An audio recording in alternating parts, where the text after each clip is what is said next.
Chapter 13. Read by Dennis Sayers. Elizabeth Klett. David Lawrence. Dr. Seward's diary continued. The funeral was arranged for the next succeeding day, so that Lucy and her mother might be buried together. I attended to all the ghastly formalities, and the urbane undertaker proved that his staff was afflicted, or blessed, with something of his own obsequious suavity. Even the woman who performed the last offices for the dead remarked to me in a confidential, brother-professional way, when she had come out from the death-chamber, "She makes a very beautiful corpse, sir. It's quite a privilege to attend on her. It's not too much to say that she will do credit to our establishment." I noticed that Van Helsing never kept far away. This was possible from the disordered state of things in the household. There were no relatives at hand, and as Arthur had to be back the next day to attend at his father's funeral, we were unable to notify anyone who should have been bidden. Under the circumstances, Van Helsing and I took it upon ourselves to examine papers, etc. He insisted upon looking over Lucy's papers himself. I asked him why, for I feared that he, being a foreigner, might not be quite aware of English legal requirements, and so might in ignorance make some unnecessary trouble. He answered me, I know, you forget that I am a lawyer as well as a doctor, but this is not altogether for the law. You knew that when you avoided the coroner. I have more than him to avoid. There may be papers more such as this." As he spoke, he took from his pocket-book the memorandum which had been in Lucy's breast, and which she had torn in her sleep. "When you find anything of the solicitor who is for the late Mrs. Westenra, seal all her papers, and write him tonight. For me, I watch here in the room, and in Miss Lucy's old room all night, and I myself search for what may be. It is not well that her very thoughts go into the hands of strangers." I went on with my part of the work, and in another half-hour had found the name and address of Mrs. Westenra's solicitor, and had written to him. All the poor lady's papers were in order. Explicit directions regarding the place of burial were given. I had hardly sealed the letter when, to my surprise, Van Helsing walked into the room, saying, "Can I help you, friend John? I am free, and, if I may, my service is to you." "Have you got what you looked for?" I asked. To which he replied, "I did not look for any specific thing. I only hoped to find, and find I have, all that there was, only some letters and a few memoranda, and a diary new begun. But I have them here, and we shall for the present say nothing of them. I shall see that poor lad tomorrow evening, and with his sanction I shall use some." When we had finished the work in hand, he said to me, "And now, friend John, I think we may to bed. We want some sleep, both you and I, and rest to recuperate. Tomorrow we shall have much to do, but for the tonight there is no need of us, alas." Before turning in, we went to look at poor Lucy. The undertaker had certainly done his work well, for the room was turned into a small chapelle ardente. There was a wilderness of beautiful white flowers, and death was made as little repulsive as might be. The end of the winding sheet was laid over the face. When the Professor bent over and turned it gently back, we both started at the beauty before us, the tall wax candles showing a sufficient light to note it well. All Lucy's loveliness had come back to her in death, and the hours that had passed, instead of leaving traces of decay's effacing fingers, had but restored the beauty of life, till positively I could not believe my eyes that I was looking at a corpse. The Professor looked sternly grave. He had not loved her as I had, and there was no need for tears in his eyes. He said to me, "Remain till I return," and left the room. He came back with a handful of wild garlic from the box waiting in the hall, but which had not been opened, and placed the flowers amongst the others on and around the bed. Then he took from his neck, inside his collar, a little gold crucifix, and placed it over the mouth. He restored the sheet to its place, and we came away. I was undressing in my own room when, with the premonitory tap at the door, he entered, and at once began to speak. "Tomorrow I want you to bring me before night a set of post-mortem knives." "Must we make an autopsy?" I asked. "Yes and no. I want to operate, but not what you think. Let me tell you now, but not a word to another. I want to cut off her head and take out her heart." "Ha! You as a surgeon, and so shocked! You whom I have seen with no tremble of hand or heart do operations of life and death that make the rest shudder. Oh, but I must not forget, my dear John, that you loved her, and I have not forgotten it, for is I that shall operate, and you must not help. I would like to do it tonight, but for Arthur I must not. He will be free after his father's funeral tomorrow, and he will want to see her, to see it. Then, when she is coffined, ready for the next day, you and I shall come when all sleep. We shall unscrew the coffin lid, and shall do our operation, and then replace all, so that none know, save we alone." "But why do it at all? The girl is dead. Why mutilate her poor body without need? And if there is no necessity for a post-mortem, and nothing to gain by it, no good to her, to us, to science, to human knowledge, why do it? Without such, it is monstrous." For answer, he put his hand on my shoulder, and said with infinite tenderness, "Friend John, I pity your poor bleeding heart, and I love you the more because it does so bleed. If I could, I would take on myself the burden that you do bear. But these are things that you know not, but that you shall know, and bless me for knowing, though they are not pleasant things.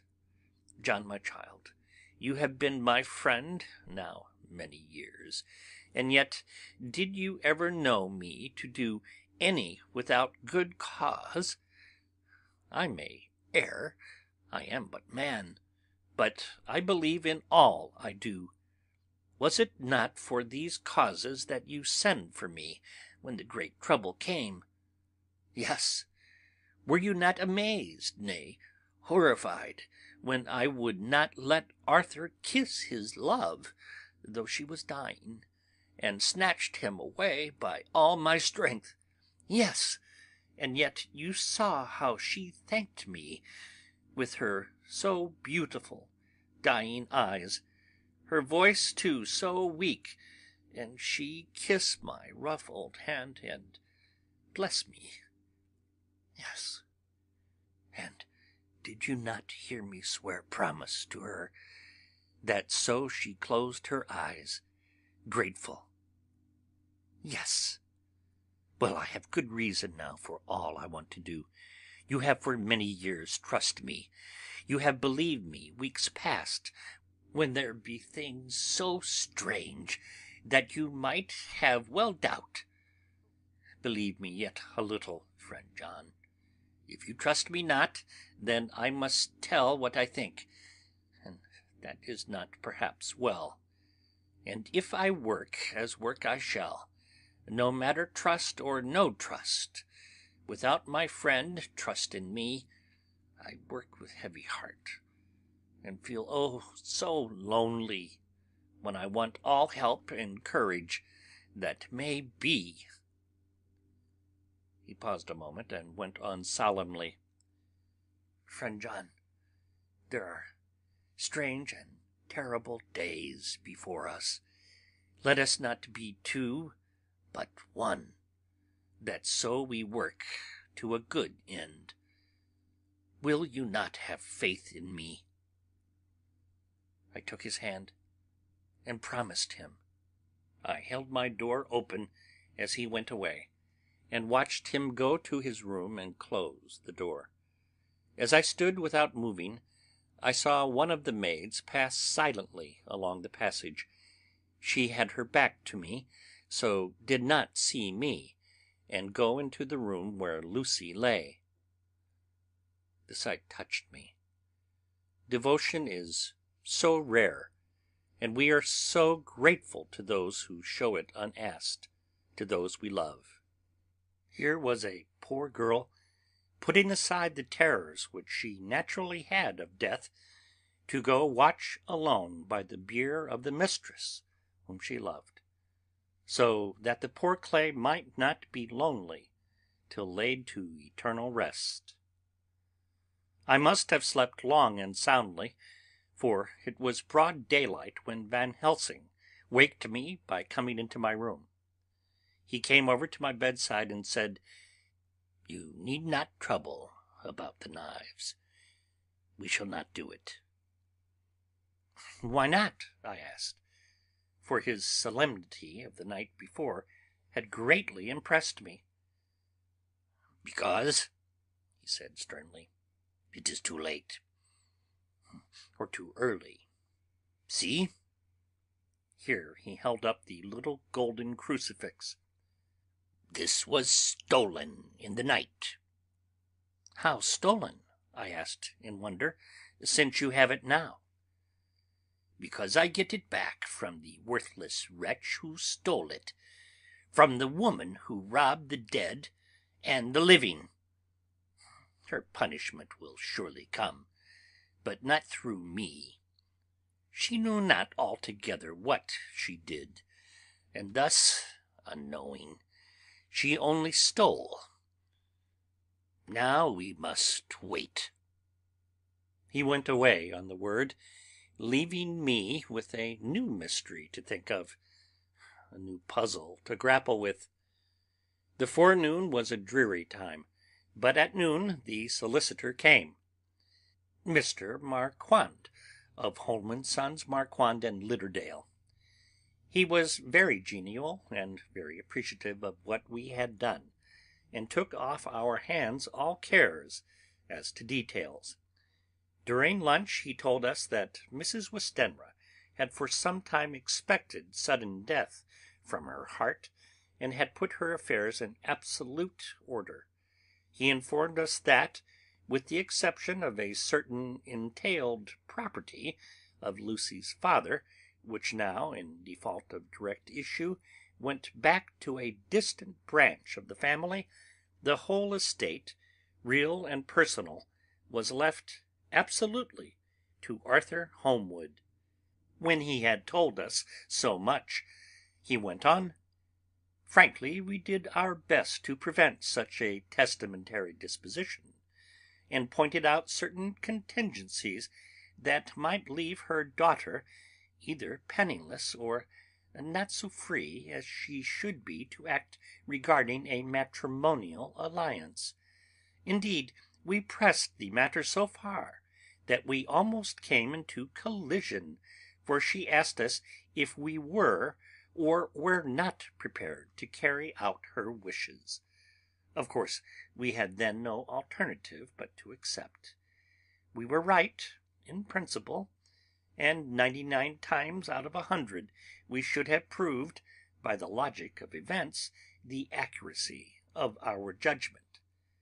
Frankly, however, I must admit that in this case any other form of disposition would have rendered impossible the carrying out of her wishes, for by her predeceasing her daughter, the latter would have come into possession of the property, and even had she only survived her mother by 5 minutes, her property would, in case there were no will, and a will was a practical impossibility in such a case, have been treated at her decease as her intestacy, in which case Lord Godalming, though so dear a friend, would have had no claim in the world, and the inheritors, being remote, would not be likely to abandon their just rights for sentimental reasons regarding an entire stranger.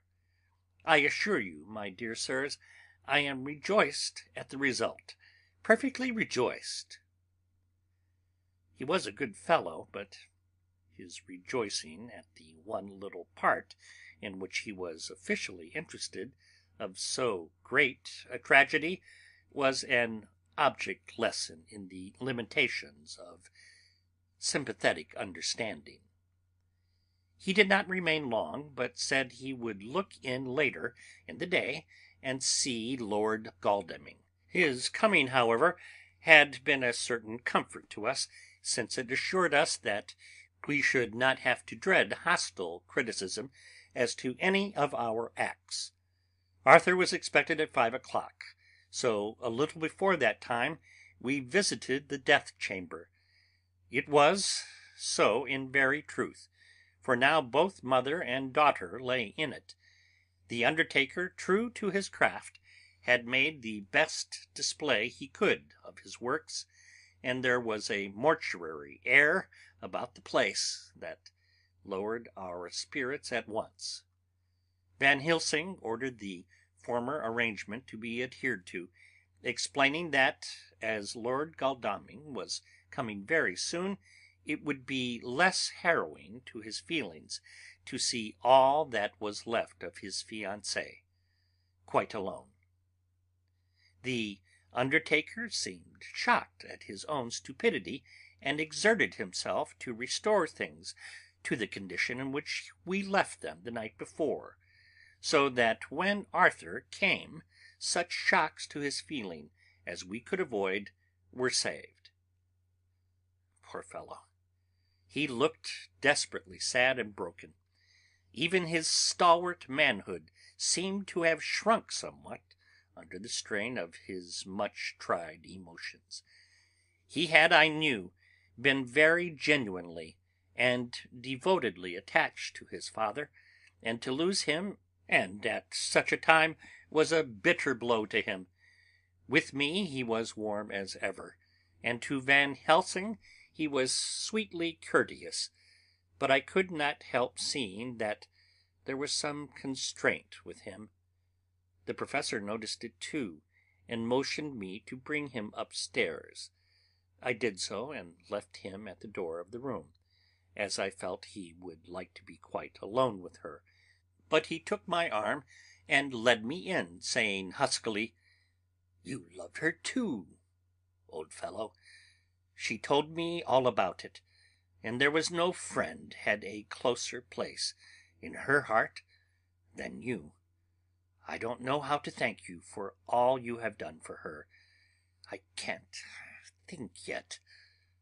Here he suddenly broke down, and threw his arms round my shoulders, and laid his head on my breast, crying, "Oh, Jack, Jack, what shall I do? The whole of life seems gone from me all at once, and there is nothing in the wide world for me to live for." I comforted him as well as I could. In such cases men do not need much expression. A grip of the hand, the tightening of an arm over the shoulder, a sob in unison, are expressions of sympathy dear to a man's heart. I stood still and silent till his sobs died away, and then I said softly to him, "Come and look at her." Together we moved over to the bed, and I lifted the lawn from her face. God, how beautiful she was! Every hour seemed to be enhancing her loveliness. It frightened and amazed me somewhat. And as for Arthur, he fell to trembling, and finally was shaken with doubt, as with an ague. At last, after a long pause, he said to me in a faint whisper, "Jack, is she really dead?" I assured him sadly that it was so, and went on to suggest, for I felt that such a horrible doubt should not have life for a moment longer than I could help it, that it often happened that after death faces become softened and even resolved into their youthful beauty, that this was especially so when death had been preceded by any acute or prolonged suffering. I seemed to quite do away with any doubt, and after kneeling beside the couch for a while, and looking at her lovingly and long, he turned aside. I told him that that must be good-bye, as the coffin had to be prepared. So he went back and took her dead hand in his, and kissed it, and bent over and kissed her forehead. He came away, fondly looking back over his shoulder at her as he came.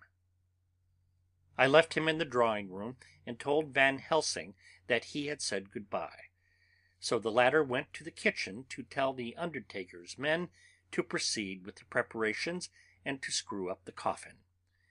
When we came out of the room again, I told him of Arthur's question, and he replied, "I am not surprised. Just now I doubted for a moment myself." We all dined together, and I could see that poor Art was trying to make the best of things. Van Helsing had been silent all dinner time, but when we had lit our cigars he said, "Lord—" But Arthur interrupted him. "No, no, not that. For God's sake, not yet, at any rate. Forgive me, sir. I did not mean to speak offensively. It is only because my loss is so recent." The Professor answered very sweetly, "I only used that name because I was in doubt. I must not call you Mr., and I have grown to love you, yes, my dear boy, to love you as Arthur." Arthur held out his hand and took the old man's warmly. "Call me what you will," he said. "I hope I may always have the title of a friend. And let me say that I am at a loss for words to thank you for your goodness to my poor dear." He paused a moment and went on. "I know that she understood your goodness even better than I do, and if I was rude or in any way wanting at that time you acted so, you remember." The Professor nodded. "You must forgive me." He answered with a grave kindness, "I know it was hard for you to quite trust me then, for to trust such violence needs to understand, and I take it that you do not, that you cannot trust me now, for you do not yet understand, and there may be more times when I shall want you to trust when you cannot, and may not, and must not yet understand. But the time will come when your trust shall be whole and complete in me, and when you shall understand as though the sunlight himself shone through. Then you shall bless me from first to last, for your own sake, and for the sake of others, and for her dear sake, to whom I swore to protect. And indeed, sir, said Arthur warmly, I shall in all ways trust you. I know and believe you have a very noble heart, and you are Jack's friend, and you are hers. You shall do what you like. The Professor cleared his throat a couple of times, as though about to speak, and finally said, May I ask you something now? Certainly. You know that Mrs. Westenra left you all her property? No, poor dear, I never thought of it. And as it is all yours, you have a right to deal with it as you will. I want you to give me permission to read all Miss Lucy's papers and letters. Believe me, it is no idle curiosity. I have a motive of which, be sure, she would have approved. I have them all here. I took them before we knew that all was yours, so that no strange hand might touch them, no strange eye look through words into her soul. I shall keep them, if I may. Even you may not see them yet, but I shall keep them safe. No word shall be lost, and in good time I shall give them back to you. It is a hard thing that I ask, but you will do it, will you not, for Lucy's sake? Arthur spoke out heartily, like his old self. Dr. Van Helsing, you may do what you will. I feel that in saying this I am doing what my dear one would have approved. I shall not trouble you with questions till the time comes. The old Professor stood up as he said solemnly, And you are right. There will be pain for us all, but it will not be all pain, nor will this pain be the last. We, and you too, you most of all, dear boy, will have to pass through the bitter water before we reach the sweet, but we must be brave of heart and unselfish and do our duty, and all will be well. I slept on a sofa in Arthur's room that night. Van Helsing did not go to bed at all. He went to and fro as if patrolling the house, and was never out of sight of the room where Lucy lay in her coffin, strewn with the wild garlic flowers, which sent through the odour of lily and rose a heavy, overpowering smell into the night. Mina Harker's Journal. 22 September. In the train to Exeter, Jonathan sleeping. It seems only yesterday that the last entry was made, and yet how much between then, in Whitby and all the world before me, Jonathan away and no news of him, and now, married to Jonathan, Jonathan a solicitor, a partner, rich, master of his business, Mr. Hawkins dead and buried, and Jonathan with another attack that may harm him. Some day he may ask me about it. Down it all goes. I am rusty in my shorthand. See what unexpected prosperity does for us. So it may be as well to freshen it up again with an exercise anyhow. The service was very simple and very solemn. There were only ourselves and the servants there, one or two old friends of his from Exeter, his London agent, and a gentleman representing Sir John Paxton, the president of the Incorporated Law Society. Jonathan and I stood hand in hand, and we felt that our best and dearest friend was gone from us. We came back to town quietly, taking a bus to Hyde Park Corner. Jonathan thought it would interest me to go to the Row for a while, so we sat down. But there were very few people there, and it was sad-looking and desolate to see so many empty chairs. It made us think of the empty chair at home. So we got up and walked down Piccadilly. Jonathan was holding me by the arm, the way he used to in the old days before I went to school. I felt it very improper, for you can't go on for some years teaching etiquette and decorum to other girls without the pedantry of it biting into yourself a bit. But it was Jonathan, and he was my husband, and we didn't know anybody who saw us, and we didn't care if they did, so on we walked. I was looking at a very beautiful girl, in a big cartwheel hat, sitting in a victoria outside Giuliano's, when I felt Jonathan clutch my arm so tight that he hurt me, and he said under his breath, "My God!" I am always anxious about Jonathan, for I fear that some nervous fit may upset him again, so I turned to him quickly and asked him what it was that disturbed him. He was very pale, and his eyes seemed bulging out, as half in terror and half in amazement he gazed at a tall thin man with a beaky nose and black moustache and pointed beard, who was also observing the pretty girl. He was looking at her so hard that he did not see either of us, and so I had a good view of him. His face was not a good face. It was hard, and cruel, and sensual, and big white teeth that looked all the whiter because his lips were so red, were pointed like an animal's. Jonathan kept staring at him, till I was afraid he would notice. I feared he might take it ill, he looked so fierce and nasty. I asked Jonathan why he was disturbed, and he answered, evidently thinking that I knew as much about it as he did, "Do you see who it is?" "No, dear," I said, "I don't know him. Who is it?" His answer seemed to shock and thrill me, for it was said as if he did not know that it was me, Mina, to whom he was speaking. "It is the man himself."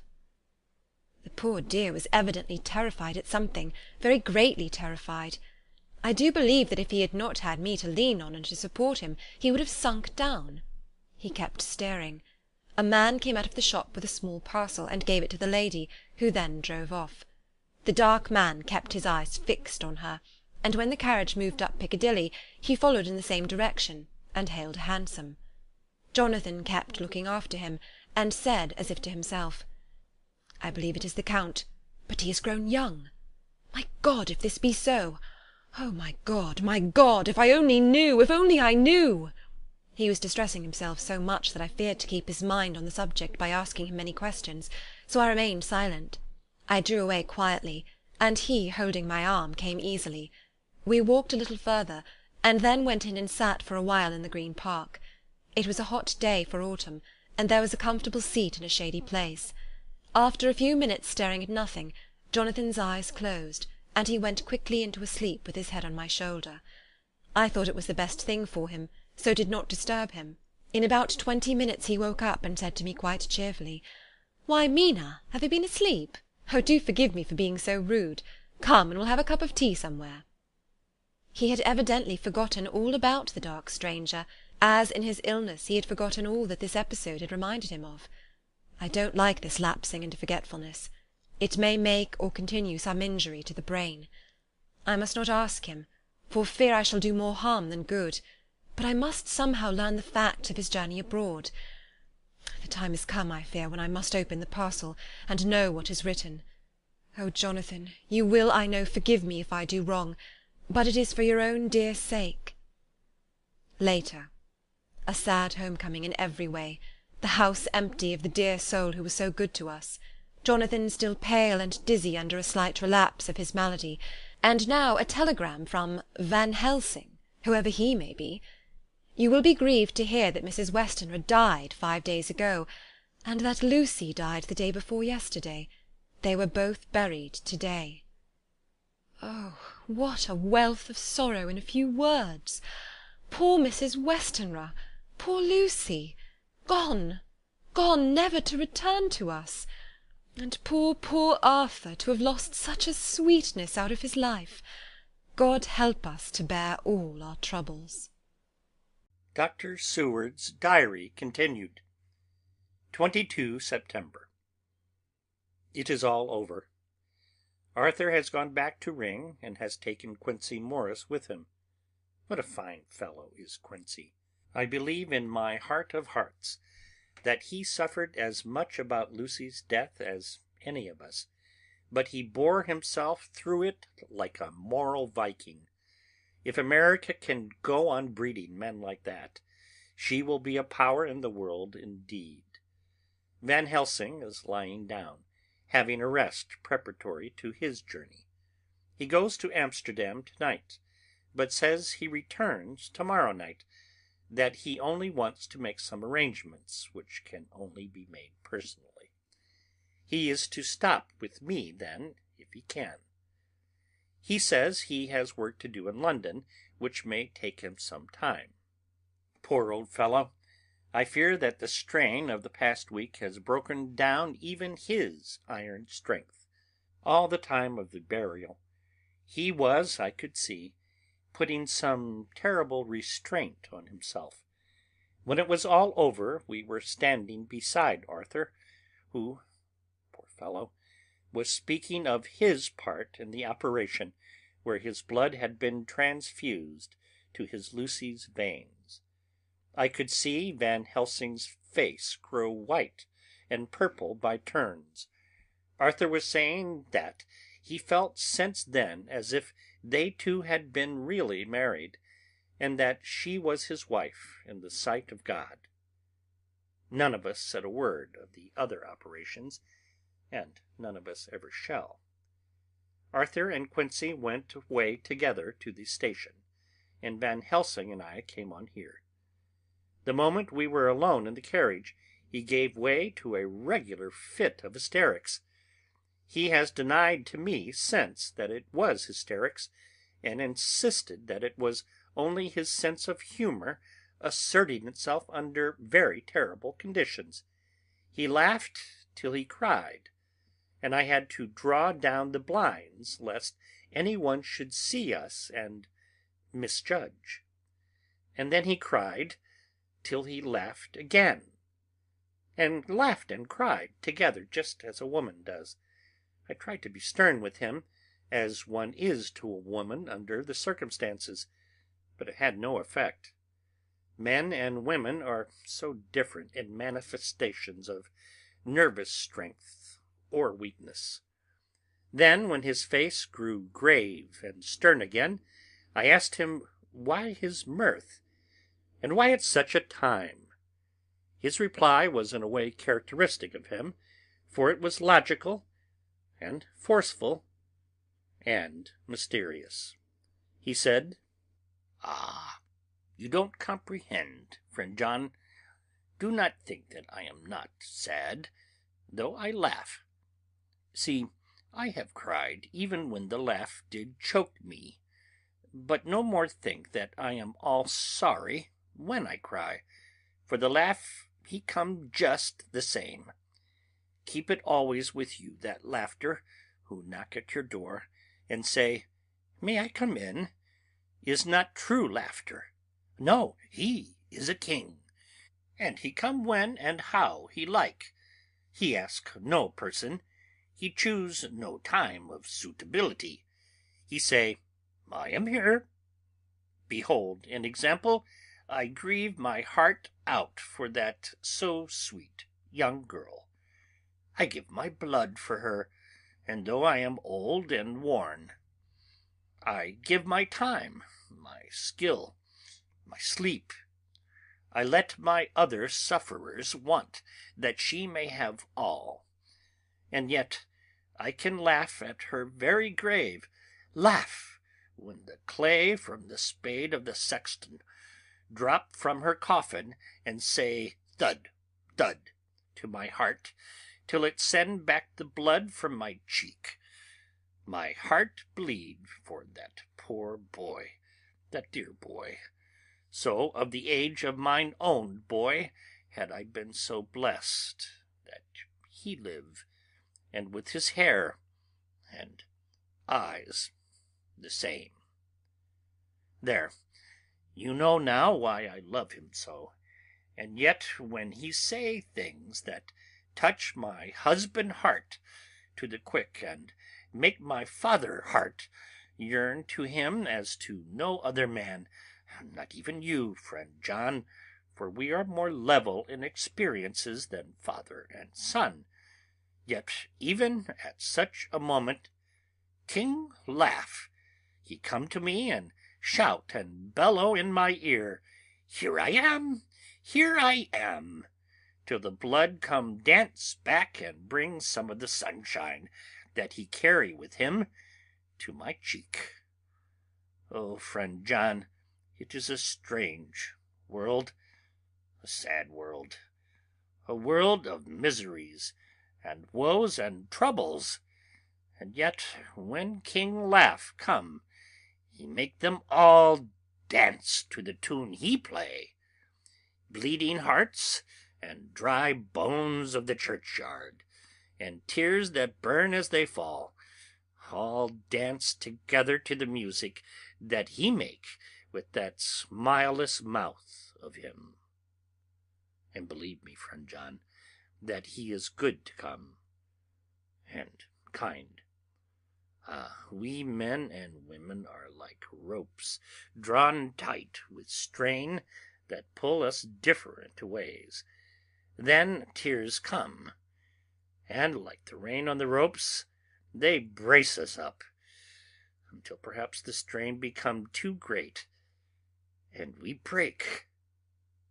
But King Laugh he come like the sunshine, and he ease off the strain again, and we bear to go on with our labor, what it may be.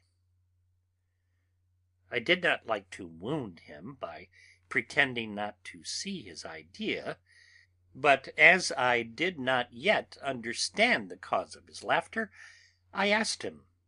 As he answered me, his face grew stern, and he said in quite a different tone, Oh, it was the grim irony of it all, this so lovely lady garlanded with flowers that looked so fair as life, till one by one we wondered if she were truly dead. She laid in that so fine marble house, in that lonely churchyard, where rest so many of her kin, laid there with the mother who loved her, and whom she loved, and that sacred bell going toll, toll, toll, so sad and slow, and those holy men with the white garments of the angel, pretending to read books, and yet all the time their eyes never on the page, and all of us with the bowed head. And all for what? She is dead, so. Is it not? Well, for the life of me, Professor, I said, I can't see anything to laugh at in all that. Why, your expression makes it a harder puzzle than before. But even if the burial service was comic, what about poor Art and his trouble? Why, his heart was simply breaking. Just so. Said he not that the transfusion of his blood to her veins had made her truly his bride? Yes, and it was a sweet and comforting idea for him. Quite so. But there was a difficulty, friend John. If so that, then what about the others? Ho, then this so sweet maid is a polyandrist, and me, with my poor wife dead to me, but alive by church's law, though no wits, all gone, even I, who am faithful husband to this now no wife, am bigamist. I don't see where the joke comes in there either, I said, and I did not feel particularly pleased with him for saying such things. He laid his hand on my arm and said, Friend John, forgive me if I pain. I showed not my feelings to others when it would wound, but only to you, my old friend, whom I can trust. If you could have looked into my heart then, when I want to laugh. If you could have done so when the laugh arrived, if you could do so now, when King Laugh have pack up his crown and all that is to him, for he go far, far away from me, and for a long, long time, maybe you would perhaps pity me the most of all. I was touched by the tenderness of his tone, and asked why. Because I know. And now we are all scattered, and for many a long day loneliness will sit over our roofs with brooding wings.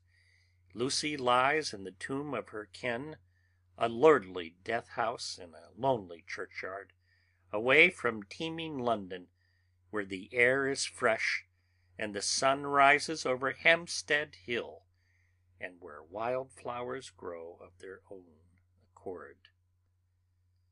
So I can finish this diary, and God only knows if I shall ever begin another. If I do, or if I even open this again, it will be to deal with different people and different themes, for here at the end, where the romance of my life is told, here I go back to take up the thread of my life work. I say sadly, and without hope, finis. The Westminster Gazette, 25 September. A Hampstead Mystery. The neighbourhood of Hampstead is just at present exercised with a series of events which seem to run on lines parallel to those of what was known to the writers of headlines as the Kensington Horror, or the Stabbing Woman, or the Woman in Black. During the past 2 or 3 days several cases have occurred of young children straying from home, or neglecting to return from their playing on the heath. In all these cases the children were too young to give any properly intelligible account of themselves, but the consensus of their excuses is that they had been with a bloofer lady. It has always been late in the evening when they have been missed, and on 2 occasions the children have not been found until early in the following morning. It is generally supposed in the neighbourhood that, as the first child missing gave as his reason for being away that a bloofer lady had asked him to come for a walk, the others had picked up on the phrase and used it as occasion served. This is the more natural as the favourite game of the little ones at present is luring each other away by wiles. A correspondent writes us that to see some of the tiny tots pretending to be the bloofer lady is supremely funny. Some of our characterists might, he says, take a lesson in the irony of grotesque, by comparing the reality and the picture.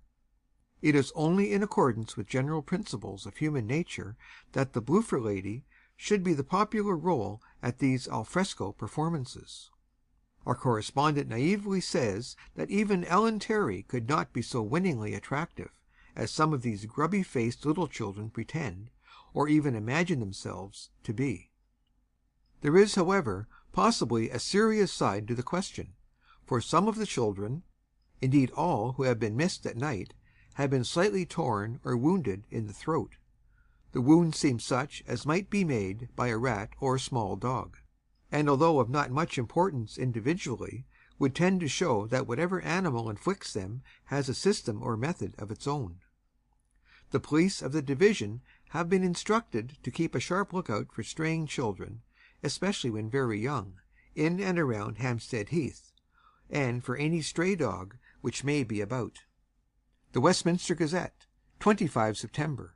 Extra Special. The Hampstead Horror. Another child injured. The bloofer lady. We have just received intelligence that another child, missed last night, was only discovered late in the morning under a furze bush at the Shooter's Hill side of Hampstead Heath, which is perhaps less frequented than the other parts. It has the same tiny wound in the throat as has been noticed in other cases. It was terribly weak and looked quite emaciated. It, too, when partially restored, had the common story to tell of being lured away by the Bloofer lady.